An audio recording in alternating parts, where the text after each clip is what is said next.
Hey there, Mr. Reddit here. Welcome back to another episode of r/Entitled Parent Stories. Our first story we'll be reading today, entitled Mom Demands I Wake Up Everybody in College Dorm Because Her Daughter Needs to Do Laundry. After that, am I the jerk for sharing pictures of my bathroom after my new neighbor urinated all over it? After that, apparently a rental dispute is grounds for life ruining. And after that, am I the jerk for snapping at my husband this morning because he made fun of my weight? Now for every thumbs up this video gets, one Karen has to do her own laundry. Like heck I will! So please smash that like button. And if you're new, subscribe and turn on notifications for new stories from Reddit every single day. Entitled Mom Demands I Wake Up Everybody in College Dorm Because Her Daughter Needs to Do Laundry. This happened in late 2015 on my college campus. Cast: we've got me, first-time resident assistant in co-ed upperclassmen dorm building. We've got Entitled Kid, the jerk resident. She was a sophomore on the women's soccer team. We've got Entitled Soccer Mom, Entitled Kid's mother. We've got grad assistant, my direct supervisor within Res Life. For context, for those who aren't familiar, RAs are college students who are responsible for dealing with issues their fellow resident students experience in the dorms. We enforce university policies, generally try to keep the peace, and keep everybody safe and healthy. A group of 4 girls on the soccer team lived catty-corner to me, across the hall, down one room. They threw loud parties every week, and their guests often trashed our floor, as well as threw drinks on my door, ripped down my flyers, etc. I was incredibly chill, and at most broke up their parties after issues. 2 warnings when I could hear them playing beer pong, through my own closed doors, with headphones in. Never really called in campus security because I didn't want to be petty or make enemies. I had a pretty wild party life on the DL and didn't want to lose my job/free housing. And thankfully, karmic justice was served. I got a text from Entitled Kid one day saying she saw a dead bug in her room. She sent me a picture and I suspected it was a bed bug. I'd had them before in my own home, so I knew. I immediately reported it to the Res Life director and fumigation was scheduled for the next day. This meant that Entitled Kid's whole suite had to be clear out for 3 days, as well as the residents across from, next to, above, and beneath them. My roommates and I got to stay put. They were also advised to deep clean their rooms, wash all textiles in hot water, etc. I break the news to Entitled Kid and her roommates in a group chat, and crap immediately hits the fan. Not half an hour later, my supervisor, GA, a super cool, mildly mannered, level-headed guy who just wanted to finish grad school and help college students, knocks on my door, asking me to help out with the situation. Entitled Kid's mother is raising heck in her daughter's room. She's fuming about having to drive out in the middle of the night, 10 p.m.-ish. She lives in the next town over, like 15 minutes away, to help her daughter clear out of these disgusting, squalid conditions. They have the door propped open so they can schlep all the personal belongings into the hallway and out to their cars. Entitled Mom is speaking very loudly, and it echoes in the hallway and stairwell, disturbing the heck out of anybody in a 2-room radius. She goes on and on about being a social worker and knowing how bed bugs work and how horribly inconvenient and traumatic this whole situation was for her kid.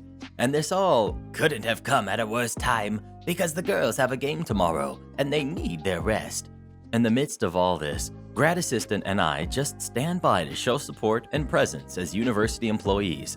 We let Entitled Mom know that we're sorry for this massive inconvenience and happy to help with whatever we can to make this easier, but a lot of this is out of our control. At one point in her tirade, Entitled Mom pitches a fit about how all Entitled Kids' bedding and clothing needed to be washed to prevent the spread of bed bugs. Imagine her displeasure that the 2 washing machines on our floor are currently occupied. Entitled Mom: why are people doing laundry at this hour? I need these machines. Me: well, people keep different schedules. I'm sure the person will come back for their clothes when the cycle is done. You're welcome to use the washers when they're empty. Timer showed that they would be maybe 15 minutes left. Entitled Mom: no, these need to be washed immediately, in hot water. Bugs are living in my baby's room. Me: I'm sorry, ma'am. The machines on this floor are all full. We can try going to another floor's laundry room and seeing if they have open machines. It's not like it was a long trip either. At most, she had to walk 30 feet to the elevator, go up 1 floor, and walk another 30 feet to the next closest laundry room. Entitled Mom: take their crap out. I don't care if the cycle isn't done. I need to wash these clothes now. She has a game tomorrow.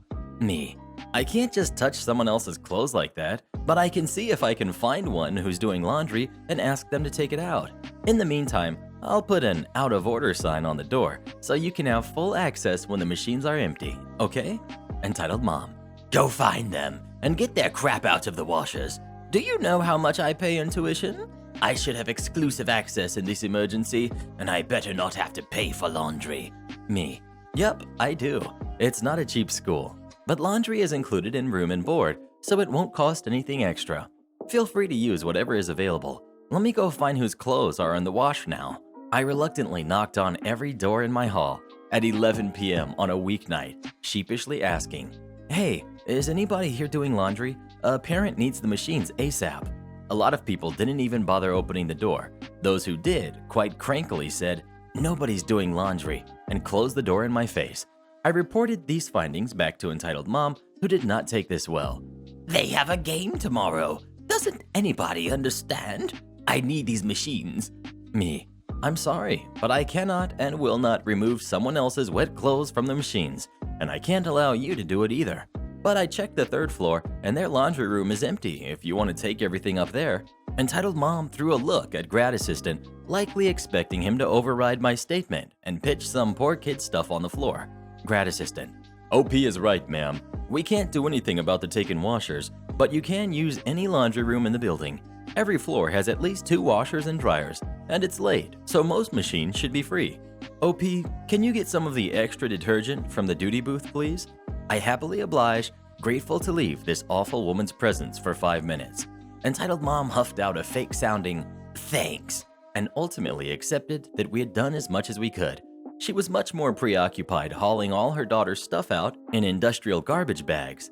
I gave her a couple Tide Pod samples as a consolation prize and retreated down the hall to my room. The next day, I ran into GA on campus, and he thanked me for handling everything so well and apologized for that woman being so crazy. I said, honestly, I'm not even mad. Those jerks got bed bugs, and I don't even have to move out of my room. Karma if I've ever seen it. We shared a laugh, the building got sprayed for bugs, and nobody wanted to party in a bedbug room for the rest of the semester. Speaking of bed bugs, have you or anyone you know ever had bed bugs? If so, how did you get rid of them? Please let us know. I would have emptied those washing machines myself. They had a game tomorrow. Am I the jerk for sharing pictures of my bathroom after my new neighbor urinated all over it? My wife and I wanted to welcome in our 2 new neighbors that had just moved in. For privacy, we will call them Blake and Jeff. We had an outdoor barbecue and had some drinks. Things were going well. We were all having a good time. Jeff and I are both into BMWs, so we had a lot in common. Blake asks if he can use the bathroom, and I said sure. He goes and comes back and everything's normal, and then 10 minutes later, they say they have to leave. I think about an hour later, I hear my wife scream. I go check the bathroom, and someone urinated everywhere. The seat was dirty, the drywall was dirty, our carpets were wet. I get people miss, but this was deliberate, and there was no attempt at all to clean this mess. The only person that went into that bathroom was Blake. Honestly, I don't know what happened, but the only time I could imagine that would upset them was when my wife said her brother was a cop and that he was scared of doing his job. But that's it. My wife talked to Sally and told them what happened with our neighbor. Sally didn't believe it, so my wife sent Sally the pictures and then it got shared by everyone in the neighborhood.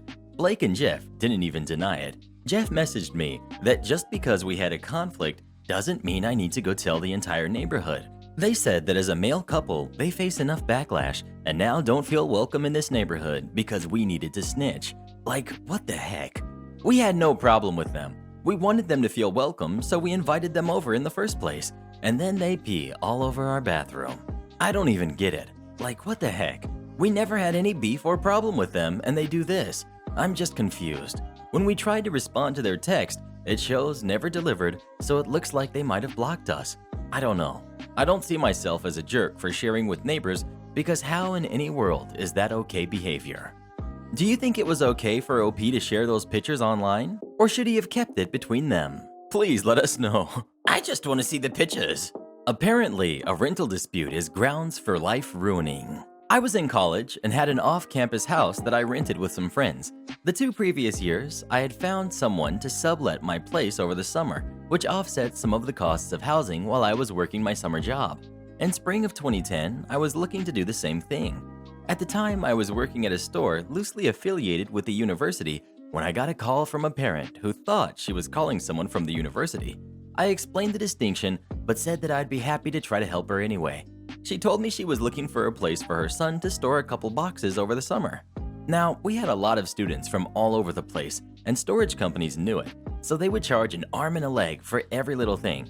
I'm talking about like $250 a month to store 5 regular moving boxes.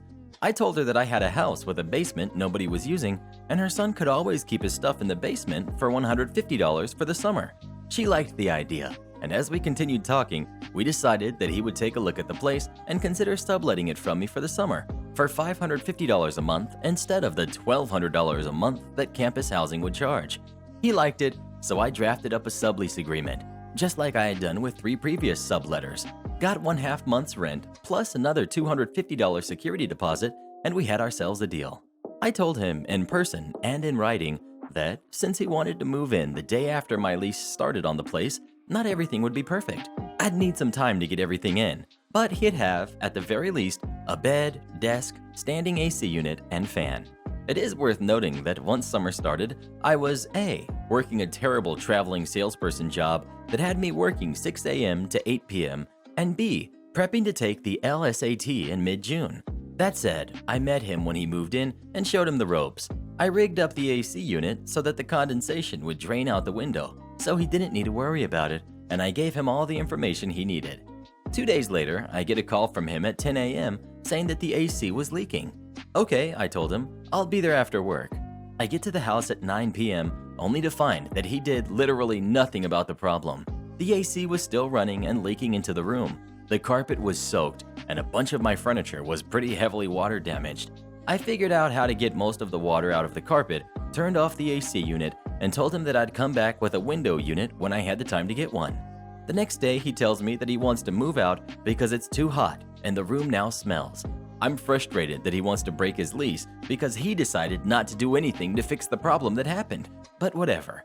I went to the place to talk through the next steps, and here was our interaction. Me: I get that you want to leave, but we have a contract. What is your expectation about the money?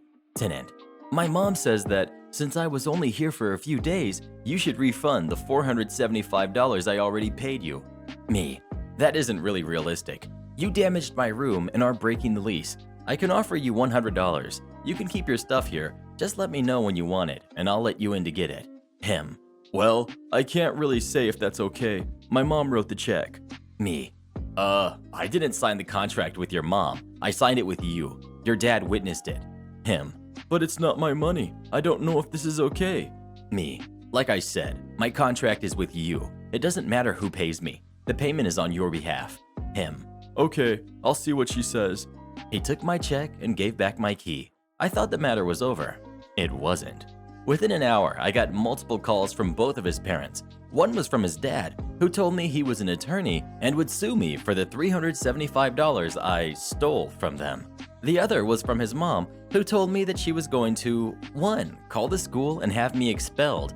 2. Call future employers and have any job offers rescinded. 3. Sue me and make me pay back everything and more. 4. Have me arrested for theft. It sounded crazy, so I had some friends and family listen to the message. Specifically, I had 2 attorneys and a judge listen, and all of them laughed, telling me to just ignore it. So I did. Worth noting, all of this went down the day before I took the, not making excuses, but I got a 156 on that exam and basically gave up on the idea of going to law school as a result. I was not thrilled with the situation, but I thought they were just blowing off steam. Oh boy, were they not. 3 days later, I get a call and an email from the Office of the Vice Provost for Student Behavior. I was working, so once I heard this sternly worded message that I needed to call back, I was terrified. Was I really going to get expelled over this? I call, and I learn that apparently I had presented myself as an agent of the university. I didn't. Told my tenant that my house was sponsored by the university. I didn't, and it wasn't. Stole hundreds of dollars from the family. Nope. Was stealing the tenant's stuff. I thought I was just being a decent person by letting him store his stuff without charging extra. Oops. After explaining, the person on the other end clearly recognized that I was representing things accurately. She even told me that I was relatively reasonable for writing that check for $100, as I really didn't have to, given the damage that was done to my room. She also told me what she had told the tenant's mom. This was a dispute between a landlord and a tenant, and it had literally nothing to do with the university. The tenant apparently wanted to pick his stuff up, so I went back to the house that night and he took it. But it wasn't over. In September, I got another email, this time telling me to appear in person. Again, I got nervous as heck.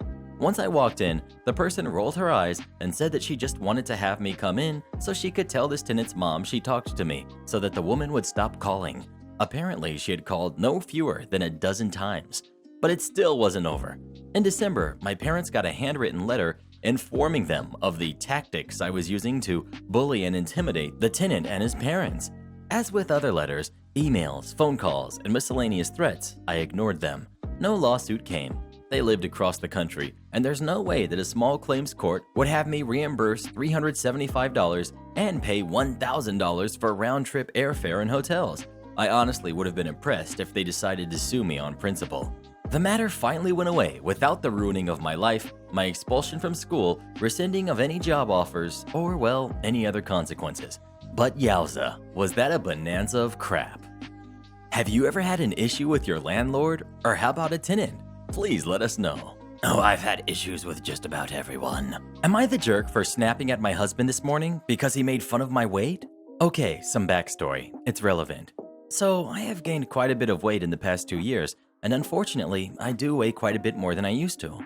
I wish I could say that it's due to baby weight, but the truth is that I lost almost all of the baby weight, and the weight I did gain was due to a pretty heavy depression I was going through due to the fact that the past 2 years have been incredibly unkind to me.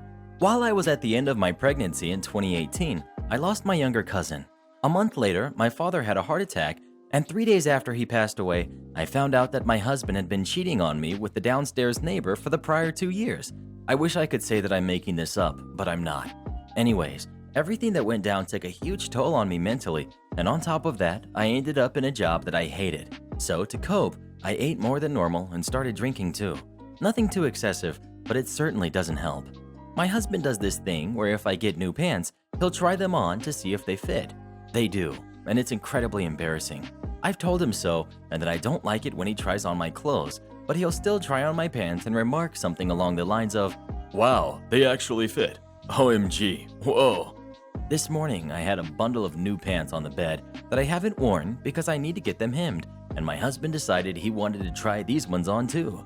He was about to say something when I cut him off and basically ripped him a new one. I basically just yelled, "Why do you have to do this? Every time? Does it have to be every time? You're making fun of me," etc. And he was just like, "Dang, I just wanted to see if they would fit lengthwise, because if they do and you don't want them, maybe I can have one." Basically, my husband thinks I owe him an apology for having an attitude, and I don't feel like I do. How the heck am I supposed to know if it's just a general question when I'm just so used to it being a joke? So, am I the jerk? Edit. Thanks for all the replies and comforting words. I wrote the original post right before I started work and honestly didn't expect this to blow up so much.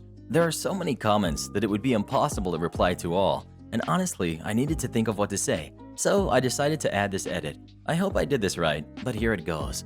The reason why I asked this question in the first place is because I really needed to know if I'm the jerk or if I was just being too sensitive and should have apologized. It's been 2 years since I found out about my husband's infidelity. I was almost 8 months pregnant when I found out, so hormones and everything that happened when it happened, it was just so much unbelievably worse because of everything. Believe it or not though, he really is sorry. I know it seems like BS, but he really has done nothing but repent for the last 2 years and basically caters to my every need and want.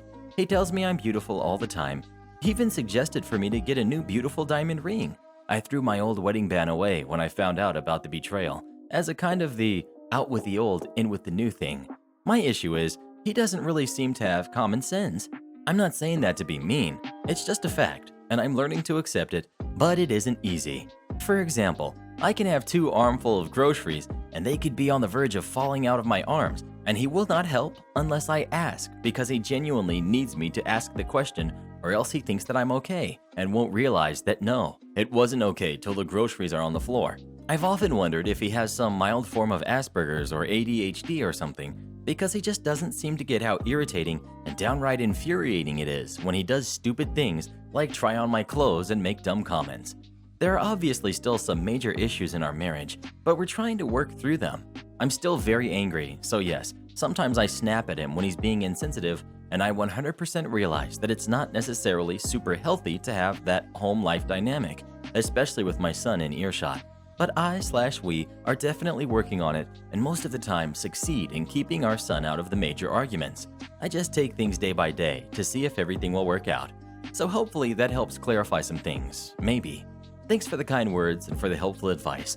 I did let him know about the post and how it was super insensitive to ask for an apology when I honestly didn't know he wasn't just making fun, because he's done it before and he seems to be a little more understanding now and apologized because of how he was making me feel. So there's a win. Am I the jerk for not letting my in-laws see their grandson again? So when I was 20, I found out I was pregnant and was living with an unstable family member. So 3 months before I had my baby, I moved in with my partner and his family. The plan was to live there for a year to save, and when the baby was around 10 months old, get our own place. So my son was born in April, and my in-laws became very controlling and tried to act like his parents, such as they are renovating the house and said on top of our rent, we have to each do 4 full days of work while they take care of the baby. They wouldn't listen to any of our parenting decisions and kept having people over during lockdown to meet him when I wasn't even letting my parents meet him due to trying to keep him safe from getting sick. Now, about a week ago, my partner spent the day doing the renovations and they asked him to hose down the driveway when he was done. Fine, he did it for 3 hours and came in to spend time with our baby after working 6 days and doing work on the house with every spare minute after, so he had hardly seen our son in a week. Now his mom came in and said he didn't do a good enough job and had him keep going. He said no, he wanted to be with his son and it was dark. He'd finish tomorrow. His mom went crazy and kicked us out at 8 p.m. Said she'd call the cops if we didn't go, and we didn't get back the rent we paid 2 days before. Okay, we leave and have been living in a hotel while we look for a rental. Also, I live in Victoria, Australia, where we are in a hard lockdown and have around 500 new cases every day.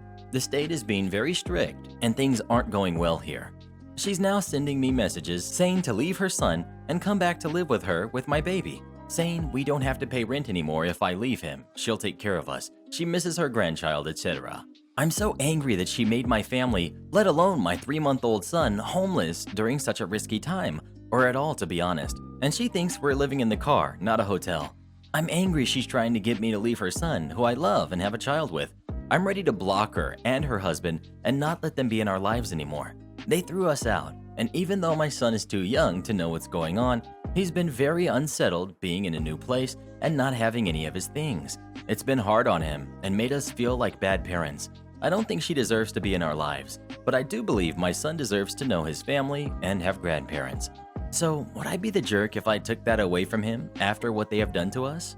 Edit. To answer a common question, yes, it was illegal for her to kick us out, but my partner works a job that pays cash, so our rent was paid in cash and we didn't have a signed agreement, meaning we can't prove we paid rent and therefore prove that it was illegal. Am I the jerk for buying my son a car but not my daughter? So I have 2 kids, a 20-year-old son and an 18-year-old daughter. My son is a football player at a Division I public school. My daughter just graduated. She will be going to the same school. It's in our state. I'm pretty well off and could have paid for my son's education, but everything is covered from football. I give him some extra spending money. I also bought him a brand new car, a Hyundai, and pay to insure it. Well, technically the car is mine because it's easier/cheaper that way, but I consider it his. My daughter won't be getting financial aid. She didn't play sports, and for anyone thinking otherwise, by law, there are as many athletic scholarships for men as women, so she had an equal opportunity as him. She didn't do well enough in school to get merit-based aid, and I make too much for her to get need-based aid, so I will be paying for her education. I will cover as much as my son's football scholarship does, everything education-related, room and board, and a small stipend for personal expenses, but I won't give her the extra money, nor will I buy her a car. My reasoning is because my son worked extremely hard in high school. Playing football with all the practices, lifting weights, etc. is a lot of work, and he worked harder than most of his peers. He also got good grades, and college football is basically an extremely physically exhausting full-time job, maybe more. There is barely enough time for actual school, but my son still manages to get good grades. No way does he have time to get a job and buy himself a car. My daughter, on the other hand, just basically coasted through high school, didn't spend much time on extracurriculars. She put just enough effort, almost none as she is very smart, required to automatically get into the state public universities. So I think that if my daughter wants a car and extra spending money, she can get a job. She could easily get a part-time job that would cover a car and still have much more free time than my son does. If she saves enough for a down payment, I would even buy the car on the condition that she pays me for it and the insurance monthly. My daughter thinks I'm being incredibly unfair, that I favor my son because he's a man and an athlete. I think that she's a spoiled brat, and it would actually be unfair to my son to buy her a car on top of everything else I'm doing for her. ETA, I've decided to give my daughter an opportunity to earn the car by getting good grades freshman year. If she gets, say, a 3.5, I will give her the car of her choice, of similar price to her brother's, pay to insure it, and give her extra spending money. Do you think OP is being unfair? And if so, why or why not? Please let us know. Jerk manager destroyed my childhood game store, so I got him fired. I judge card games from local to world championships. For several games, I was head judge at the world championships. The town I grew up in had a game store. It was ran by a husband and wife, and eventually their kids joined in on the fun. It was a lot of fun. Every night there would be no tables open, and for bigger tournaments, they would rent out vacant storefronts in the shopping center to fit everyone that would come. Eventually, they moved the store to a bigger store, and it would just keep growing. Some that grew up in the area and started playing at the store eventually had kids of their own, and they played in the store too. It became a tradition. This is the place that you took your kids to their first RPG game, or where you buy them their first booster packs. The only Friday nights that this store would be empty was if there was a big football game at the high school. The reason the store was so popular was because of the people. They were never flashy, and they treated everyone as if they were the best player in the world. They'd give away free snacks, sodas, booster packs for every little occasion, and sometimes just because. They were more than patient with players, helping them build decks and helping people get better at the games. They also knew and were able to teach every game they sold in the store. I can walk in any day, and there would be several RPG groups and rows after rows of people playing all sorts of games. Didn't matter if I bought anything or not. I can stay from open to close and not spend a dime, and they would still treat me like I dropped $1 million. It was Nerdvana. It was also the store where I judged my first event after I got my initial certification. And the husband had me as a judge for almost every event, and he would compensate me half a box of booster packs for the smaller events, up to 2 boxes for bigger ones. For one really big release weekend, he gave me 6 boxes of booster packs and paid me. His wife was equally amazing and loved her nerds, as she affectionately calls us, more than he did. She would bake cakes for birthdays. Every day for the week leading up to Christmas, there would be a tin of cookies always stocked and baked the night before. If people got in a jam and needed a last-minute sitter, they could leave the kids at the store, and she would warn the parents she'll watch them, but she'll also teach them collectible card games. I think this is also why the store made so much money. There was a rumor the store actually belonged to her. Life happened, and eventually I ended up living in a city about 3 hours away, and a few years ago, I heard the wife had passed, and the husband couldn't bear being in the store because everything reminded him of her, so someone else was running the store now. I planned on visiting the store, but being 3 hours away, I just couldn't make a casual trip there as a round trip would be 6 hours. Around the middle of last year, the store announced they were going to host a major qualifying tournament. This generated a lot of buzz. People from all over the region were making plans to travel to it. I thought this would be a great time to visit the store, so I made plans to go too. About 2 weeks before the event, I got an email from the publisher asking me to judge the event. I thought this was odd, as for store-level events, the store fields the judges and the publisher doesn't get involved at all. Also, while there are a number of us judges, we're not so numerous that we don't know each other. So I knew there was enough judges in the store's area that should be able to handle the event. I wrote back saying I was hoping to be able to play, but shouldn't there be judges in that area that would be able to do this? They wrote back with there should be, but the store owner said he couldn't get anyone, even with the list we sent him. Red flag. They ended the email with, You should talk to the other judges from the area and see if you can get more of the story. I wrote back with, give me a few days to think about it. I immediately started contacting the judges in the area. They all told me the same story. The store was sold to a guy, and he was great. It was the manager that was the problem. He was a judge as well, but he thinks he knows better than everyone else. The manager would override obviously correct ruling because he was buddy with the person the judge ruled against. Apparently, this also happened at a major regional tournament. Now, one of the reasons I judge instead of play is judges are pretty well compensated, now anyways. Not just with booster boxes in our pay, but we also get some pretty sweet exclusive promos and swag. The jerk manager was hoarding judges' promos for himself. The judges found out about this after they went to a major event, and another judge was talking about a sweet swag he got. The area judges put two and two together and realized what was going on. After this happened, judges that lived in the area all agreed that they wouldn't judge under him ever again.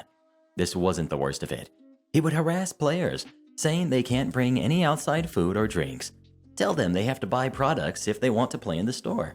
He would harass the RPG players, telling them they have no life and they're just wasting valuable time. They could be playing better games. Needless to say, people tried to avoid him. But as the owner would sometimes run the store himself, no one can be sure when the manager from heck would be around. I was livid. This was the store I grew up in. This was the store I learned to play and mastered all my favorite games. And this jerk was killing the store. I started to formulate a plan. I wrote to the publisher and told them I'll do it. Also, what was the judge's swag for this event? They wrote back, really grateful as they would have had to have pulled the event if I didn't agree to it, and told me everything I would get for judging. They even told me they'll throw something in special for me helping them out. I wrote back asking for a specific item I knew that the jerk manager would definitely want and I could use to trap him. The publisher wrote back saying yes, they would include that in the tournament kit as well. The day of the event, I woke up at the ungodly hour of 5 a.m., got ready and left the house at 7 a.m. and made the 3-hour drive to my home store. I got there and there was already a line wrapping around the store. I said hi to people I knew from the store and those I met at larger events. It was like a mini homecoming. I walked in and the new owner, the manager, and 2 other judges were there and went over the day. The manager started saying that he's a level mid-tier judge and that he was the highest in the area right now, so he would be the head judge for the event, and what he says is final.